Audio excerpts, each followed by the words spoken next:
Tuloy natin yung ating pinag-aaralan, the 8 financial principles for life. Okay? Manalangin muna tayo. Dear God, I pray that you will bless, enable, and empower me now as I preach your word. I pray that you would work in my heart as you would work in the hearts of everyone who will listen. And I pray, Lord God, that you will give me the utterance, that you bless our internet connection upang maging maayos ang flow at transmission ng inyong mensahe sa aking mga kapatid. Lord, take control of my mind and of my heart right now. Bless me as I preach your word. In Jesus' name we pray. Amen. 8 principles or financial principles for life. So, we learned a while back that first of all, you are not defined by your possessions. You are not defined by your possessions. Secondly, let's look at this number 2 important principle. Now we got the mindset. Right now, let's take a action on our finances. Number 2 principle is be honest with yourself about finances. Be honest with yourself about finances. When we say be honest with yourself, ang ibig pong sabihin yan, it means taking a truthful and realistic look at your financial situation. Ibig pong sabihin, kailangan po nating mag-take inventory of our finances. And there may be needs, there may be areas wherein makikita natin na honestly, if you look at it, may butas yung ating bag. Okay? So, let us take an honest look. Ito po, alam mo, minsan, ang Pilipino, dito siya mahirap eh. Yung maging honest sa kanyang sarili, mga kapatid. Yung bang, Filipinos, not all, but we are good pretenders. Sometimes we are good pretenders, mga kapatid. Pero pagdating sa finances, you cannot pretend that everything is just going well and you just go to work every day, ignoring that there is a problem in your financial situation. So be honest with yourself means that you take a truthful, realistic look at your financial situation. Many people either ignore financial problems like, okay lang yan, okay? Overestimate their income, okay? They overestimate their income or justify poor spending habits. Ibig pong sabihin, mga kapatid, ayaw tignan yung problema. Hayaan mo na lang, pabayaan mo na lang. Being honest means acknowledging where you stand financially and making wise, faith-based decisions to manage your money well. So you do not budget on presumption, you do not budget on overestimation, just be realistic.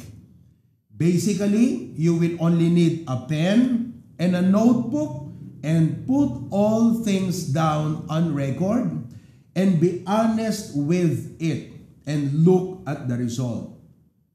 Now, when you do this, before we get into that, let's take to what the Bible says in Luke 16 verse 1. Ito yung mahirap nating gawin yung maging honest Luke chapter 16 verse 1, ang sabi rito, and he said also unto his disciples, there was a certain rich man which had a steward, and the same was accused unto him that he had wasted his goods. Kita mo, wasted his goods. Ibig sabihin yung ipinagkatiwala sa kanya, winaldas po niya.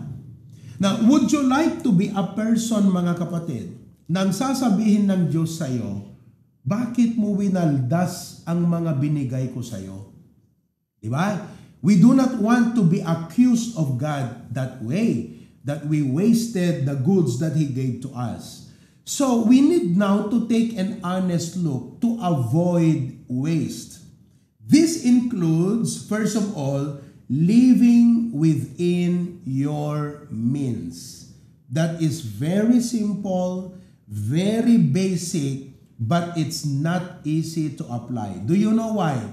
Because we have not corrected the mindset based on principle number 1. Isa po kasi sa mga factors why we are pressured, mga kapatid, to live above our means is because hindi natin naitama yung principle number 1 sa atin. Amen po ba? Yung bang sinasabi ko kanina na, halimbawa, yung kaibigan mo, nakita mo na may bago siyang iPhone. So you are obligating yourself na dapat may iPhone ka din. Hello? Dahil doon kapatid, napipressure ka, so you are compelled to spend money that you should not be spending or spending that money on the wrong thing because you were pressured by it. Kaya mahirap mong gawin itong step 2 pag hindi mo sinunod yung step 1. So, don't misinterpret me. Hindi ko sinasabi, masama bang magkaroon ng iPhone, Pastor? Masama ba? Hindi po yun ang tamang tanong. Pag alam mong tinatanong, masama ba? You're asking a wrong question. You don't get the point. I hope you understand the point here. We are not putting material things from a wrong perspective. We are putting material things from a right perspective. Kaya pag tinatanong mo, masama bang magkaroon ng iPhone? You are putting things in a wrong perspective. Ang sinasabi lang natin dito mga kapatid, huwag mong gawing basehan at judgment o sukatan sa buhay ang material possession. Ang dapat na magiging judgment mo is not what you have, but let us see how wise you will use what you have. Bumili ka nga ng iPhone, hindi mo pa alam gamitin. O anong kwenta? Ginawa mo lang for a show. Yun ang mga maling mindset, mga kapatid. Okay? So pag naitama mo na yon, now, let's go to letter A. You're ready to make tough decisions to live within your means. What does that mean? That we should not spend more than we earn to avoid unnecessary debt. Tama mga kapatid? Amen? Oh, kasi talaga, if we always rely dahil may may magpapautang. Yan kasi problema pag may magpapautang di ba? Talagang lalo dito sa atin, ay naku, sabihin ko sa inyo. I tell you mga kapatid, bukod doon sa urge na dahil si ganito, may ganito, dapat may ganon din ako. Yung bang nakita mo kasi yung sale di ba? Oo, kaya pambihira talaga. If you, ito yung sinasabi ko. For example, if your income, pakinggan mo yan, kung ang income mo ay, let's say, $5,000, you cannot be spending $7,000. I mean, how did you manage to spend $7,000 when your income is only $5,000? So what do? You sit down and be honest. What happened? Bakit kailangan makapag-spend tayo ng $7,000 samantalang income natin $5,000? Kasi ang ginagawa na natin mga kapatid, para tayong nagdadrive ng isang sasakyan na 4-cylinder. Alam niyo yung 4-cylinder? 4 ang piston. Pero yung style ng driving mo, feeling mo, B8 yung sasakyan mo. Grabe. Ganon mga kapatid. Pag bumira ka, parang B8. Ibig sabihin, 5,000 yung income mo, pero pag gumastos ka, parang 10,000 ang kinikita mo. So, you are not taking a sensible action to evaluate your finances. We'll go to number 2. But it includes assessing your financial health. We need to assess our financial health. Now, I understand dito sa Philippines, mostly husband ang nagtatrabaho. Kaya si wife dapat talaga mag-assess siya. Amen? Marunong humawak ng pera. Pero dyan mga kapatid, both di ba? Sometimes husband mag-work, si wife mag-work. So, you have to really sit down. This is a family, and this is the income that God puts through us into this family. Let's manage this together. I believe mga kapatid that if the two becomes one, so even if the two works, the income should become one. And then you begin to sit down and think, and honestly, no emotional involved here. Kailangan lang nating maging sensible. What do? You track your income. So alam mo naman yan, di ba? Alam nyo ba kung magkano kinikita nyo buwan-buwan? Do you know? Yes? You're aware of that? Very simple. Dito, yung mga negosyante, kung minsan hindi nila alam magkano pumapasok.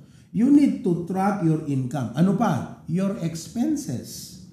Saan natin ginagastos to? Magkano yung, i-include mo yung mga pati, yung mga annual na binabayaran mo. Kasi i-divide mo yan Diba? Hindi yung inignore mo yon tapos pagdating nung bayaring ganyan na annual, ewan ko kung halimbawa tax, for example, diba? Inignore mo yon, darating na yun, saan mo kukunin ngayon? So lahat, your expenses, ano pa? Your debts. Huwag nyo na itaas ang kamay. Sinong may mga utang? Pastor, hindi naman utang amortization. Sige. May amortization ka. Ilagay mo yun. Amortization ng bahay, amortization ng sasakyan. Ilagay mo lahat yan. Amen po ba? So pag na-figure out mo na, so that you can understand where your money is going. Nagsimple, di ba kakabsat? Nagsimple.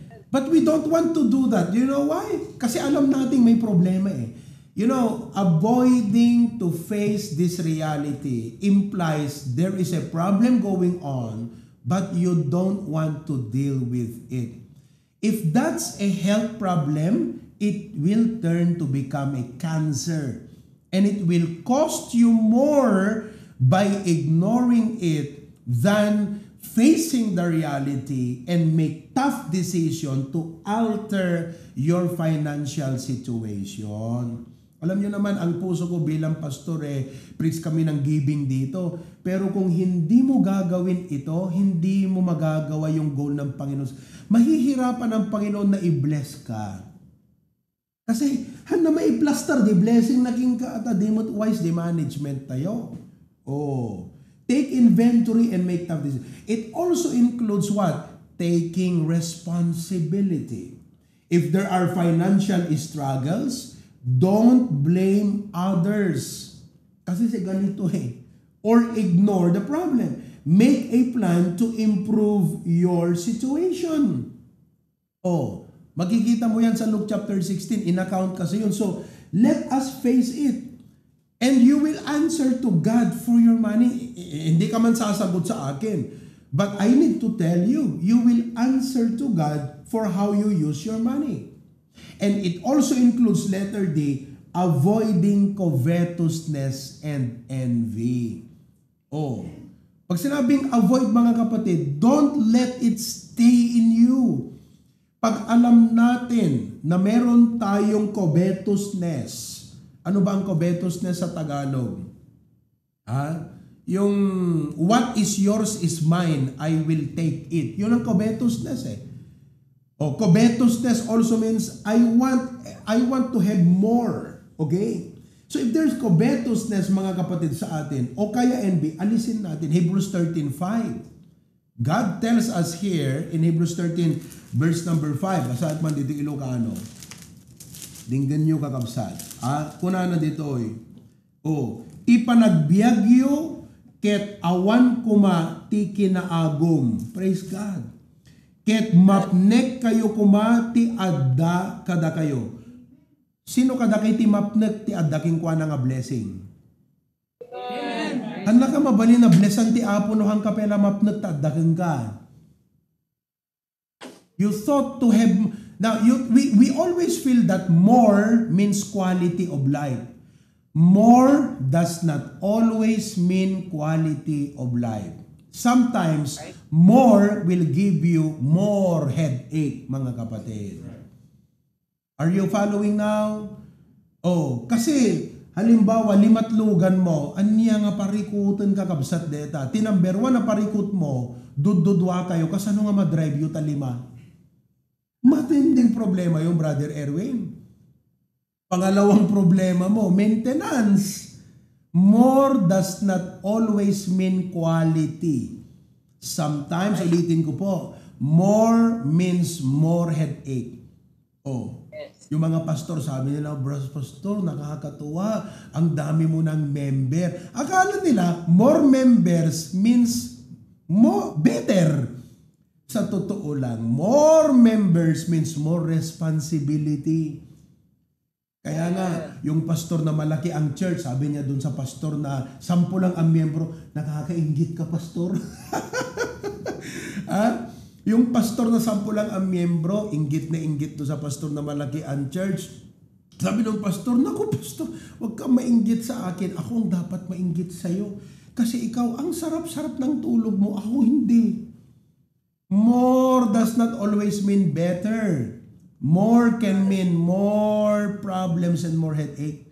Kaya kapatid, it is better to be content with what you have. And if you are already content with what you have, then God is ready to give you more because you learn how to be content with anything that God gives to you.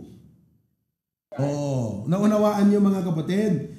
So, don't compare your finances to others or make a reckless purchases just to keep up with people. Who among of you were hit hard by this? Don't raise your hand. Pastor, ako yan. Sakit! Reckless purchase. Bakit? You just want to keep up with people. Pinilit mo, itihan mo kaya, gaputa kayat mula ang iti makikompetensya. Again, that's an Ilocano culture. Amen? Adapay laking kadeta, ikatemon kabsat. Hangka dapat maapektaran. Kasi ganito yon.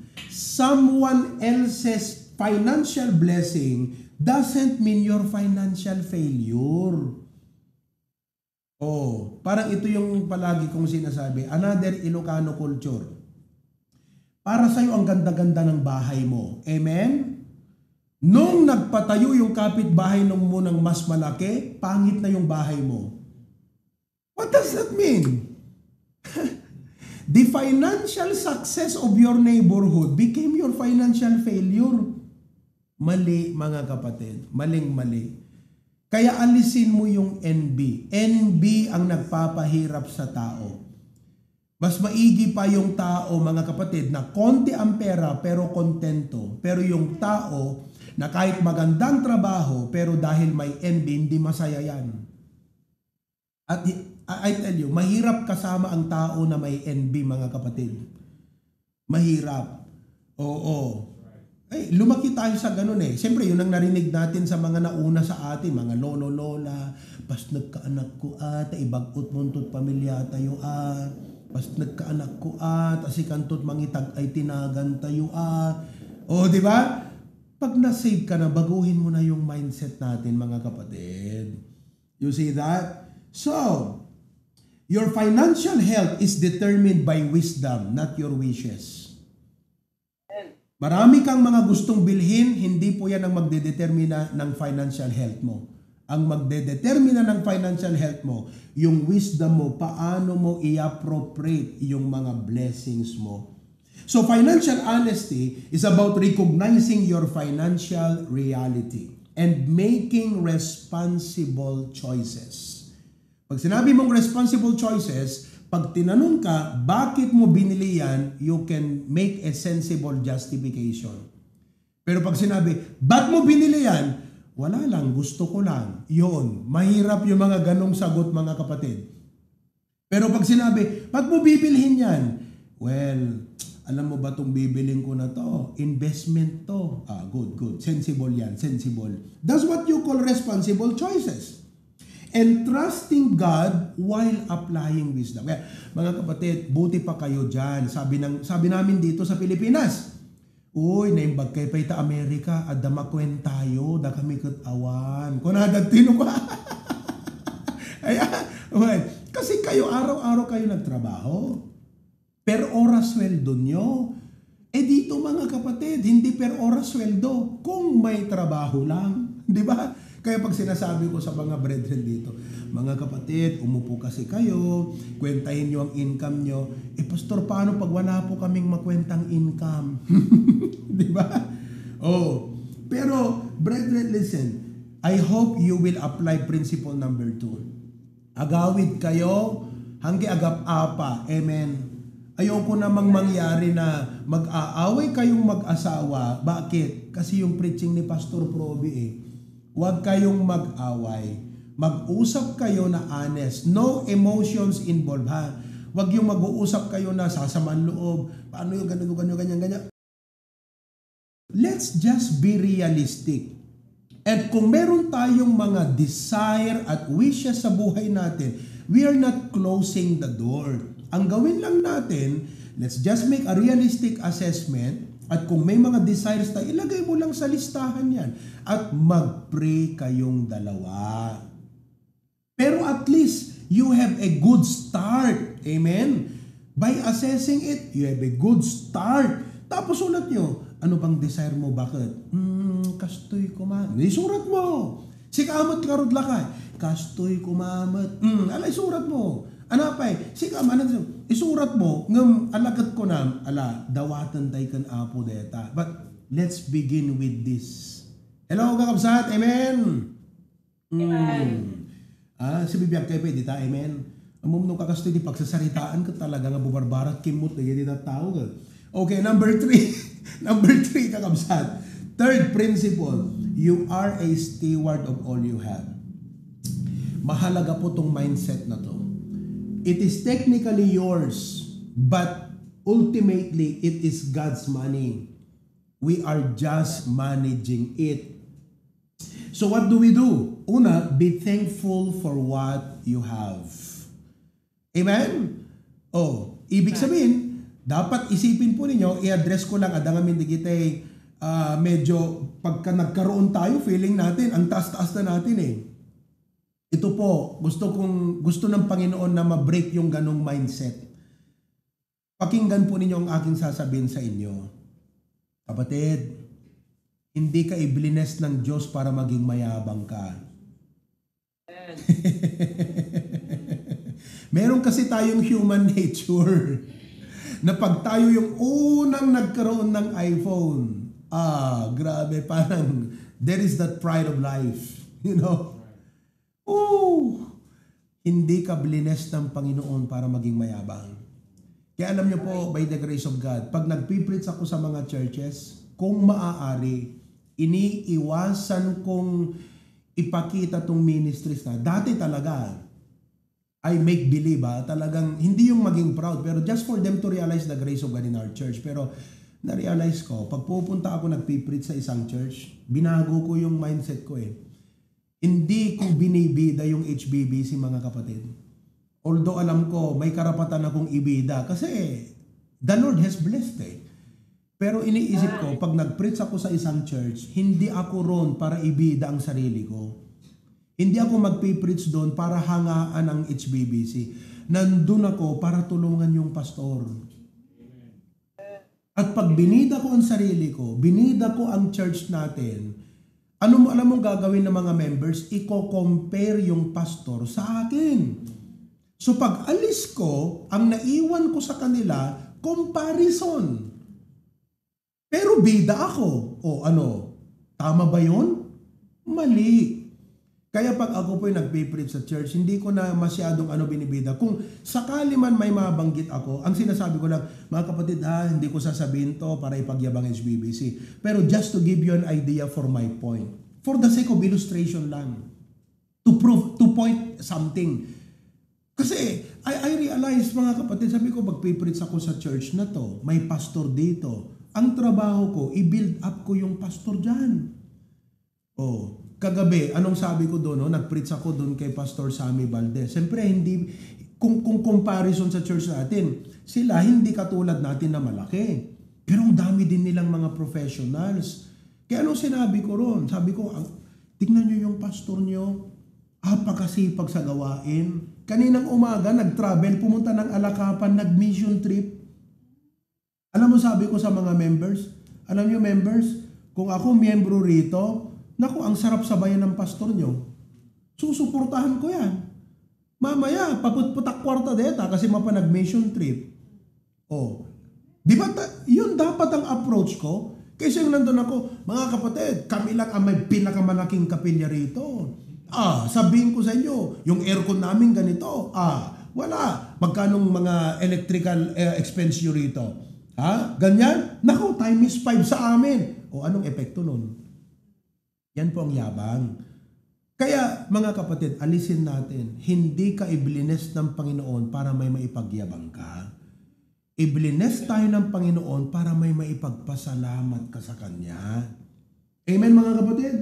Be thankful for what you have. Tingnan niyo po ang sabi ng Genesis 32:10. Hayaan mo ng ibang tao ang magkwento tungkol sa iyo, hindi ikaw.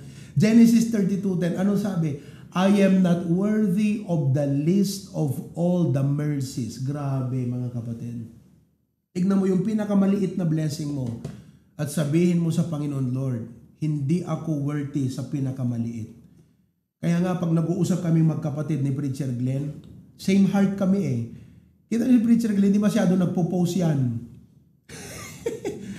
Pero silent yan, mga kapatid. Pero Preacher Glenn, baka naman. Amen? Silent lang yan. Hindi yan nagpo-post, mga kapatid. Pero may substance yan. May substance yan. Yung iba, konti lang, mga kapatid. Grabe post, mga kapatid. Kaya nga, kung minsan gusto ko na rin iwasang mag-post eh. Pero kung minsan, Preacher Glenn, iniisip ko rin, I want to post to inspire. Yun ang ano ko eh. Hindi ako magpo-post para maging mayabang eh. Gusto kong mag-post para ma-inspire. Parang minsan, pinicture ko yung choir dito. 6:30 in the morning, kasagsagan ng practice nila. Pinost ko yan.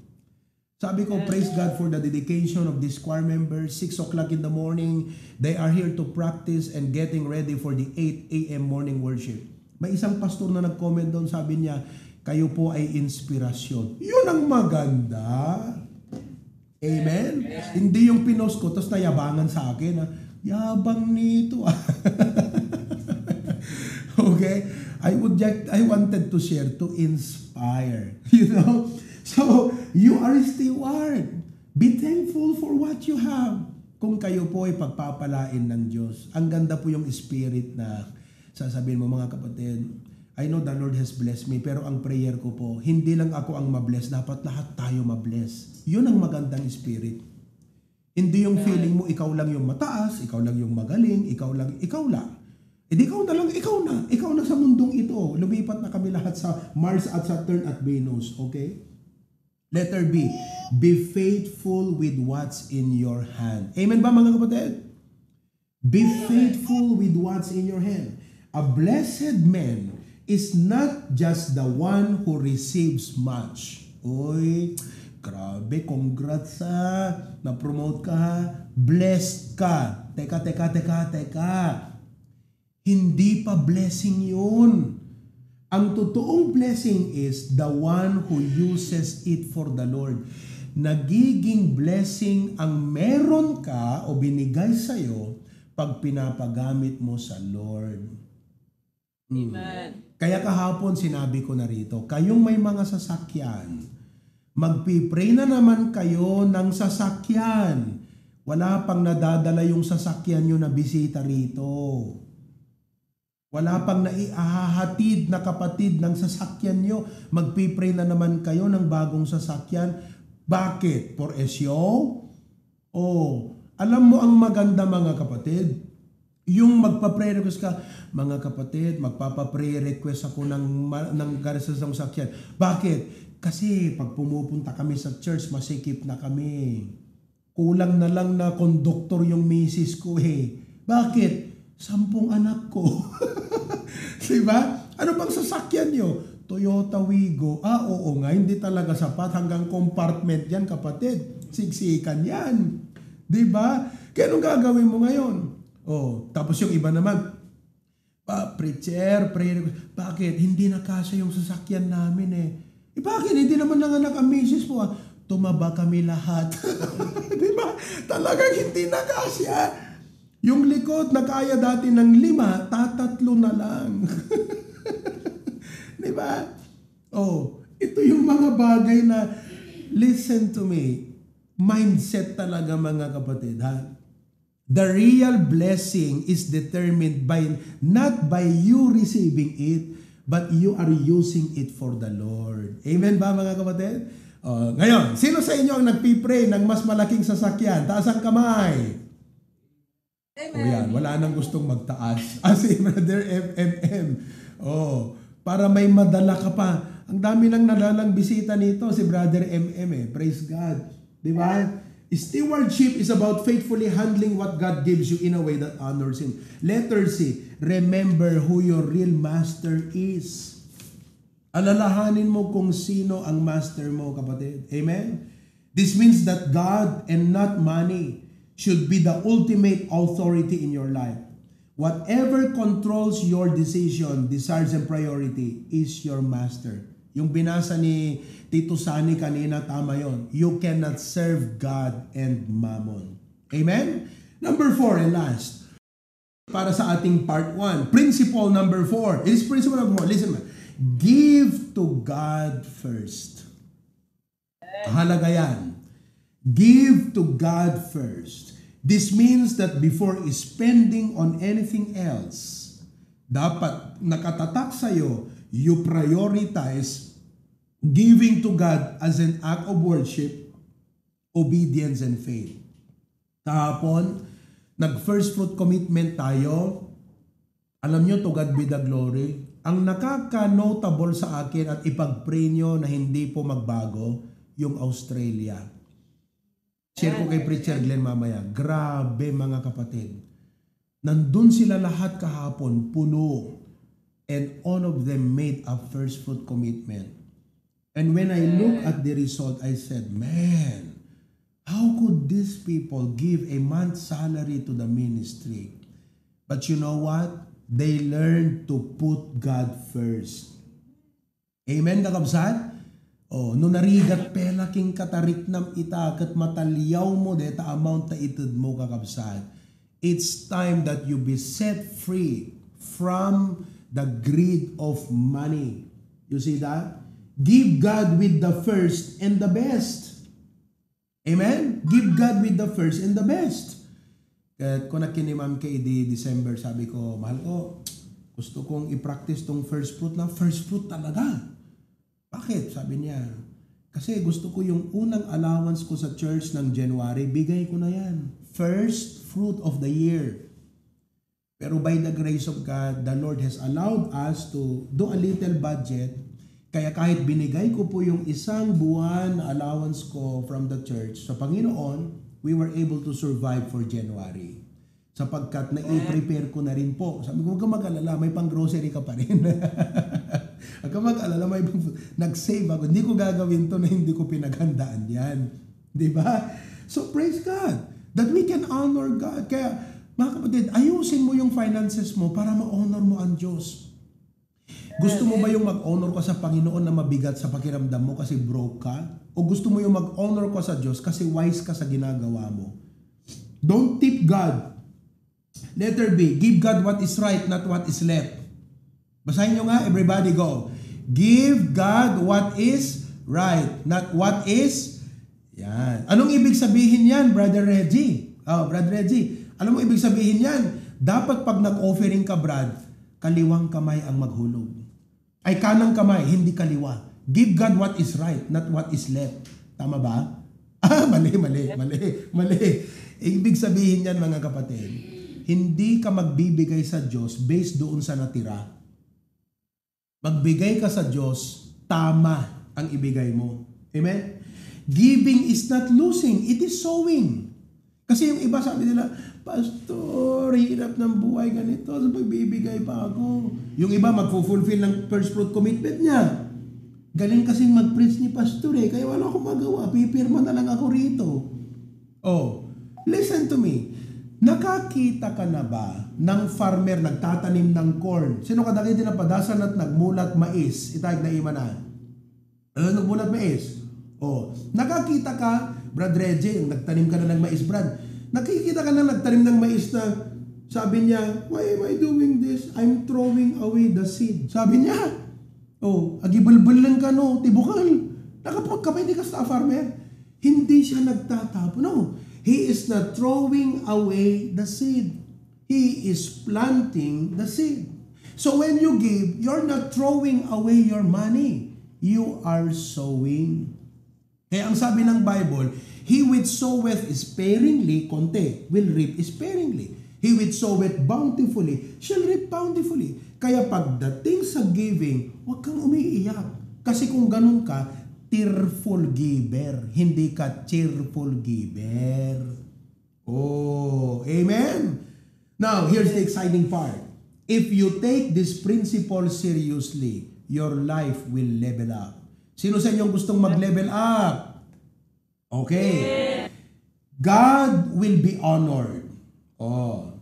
Why? Because your handling of money is according to His way and it brings glory to Him. Number 2, you will experience financial freedom. Parang katawan, you'll be free from disease. You'll be free from sickness if you manage your health. No more financial stress. No more paycheck to paycheck panic. Amen. Number 3, ito ang isa sa mga best part. You will become a blessing. Imagine that you're able to say yes when there is a need in the church instead of saying, I would like to help, but I'm broke. Because when you get your finances right, ito na, pag itinama mo ng finances mo, it's not just your wallet that gets full, it's your life. Amen! Oh, I hope nakatulong sa inyo ang preaching na ito ngayong umaga. I-review nyo yan ha? Amen mga kapatid? Oh, ilagay mo ulit yung last part. Basahin ko ngayong last part. Oh, sorry. Yan. Because when you get your finances right, it's not just your wallet that gets full. How many of you wants to have a full wallet? Brother Erwin, alam mo na ha, na ang wallet, lalagyan ng pera, hindi card. Hindi lang card. But it will be your life that will be full. Amen, mga kapatid? Okay. Lord, thank you so much. Help us to apply these principles. In Jesus' name we pray. Amen.